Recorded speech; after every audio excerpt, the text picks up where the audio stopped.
Hi.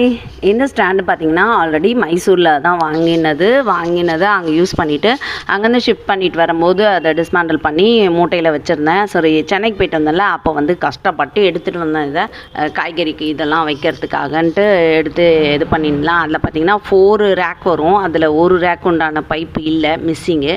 சரி, அதெல்லாம் வந்து கரெக்டாக ஃபிக்ஸ் பண்ணிவிட்டு அதை வந்து எப்படி அரேஞ்ச் பண்ணியிருக்கேன்னு பாருங்கள். ஸோ கிச்சன் மேடை கீழே பார்த்தீங்கன்னா ஷெல்ஃப் எதுவுமே இல்லையா, ஓப்பனாக இருக்கா. அங்கே தான் காய்கறி ட்ரே, வெங்காய கூடெல்லாம் வச்சுருந்தேன். அதெல்லாம் எடுத்து அழகாக இந்த மாதிரி அரேஞ்ச்மெண்ட்ஸ் பண்ணிட்டேன். மைசூரில் ஃபஸ்ட்டில் ஒரு வீட்டில் இருந்தோம்ல, அதே மாதிரி தான். என்ன கொஞ்சம் சைஸு கம்மி, அவ்வளோ தான் இந்த கிச்சன். அங்கே ரொம்ப நான் சந்தோஷமாக இருந்தேன். அதே சந்தோஷத்தை கடவுள் எனக்கு இங்கேயும் கொடுத்துருக்கேன். ஸோ இப்படி தான் இருக்குது. ஷிங்க் வந்து அந்த ஓரத்தில் இருக்குது. நல்ல பெரிய ஷிங்க்கு தான். இப்படி தான் வேணும் அப்படின்னு நான் கேட்கல.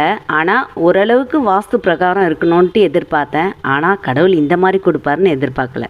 தேங்க்யூ கடவுளே. நெக்ஸ்ட் வ்ளாகில் பார்க்கலாமா?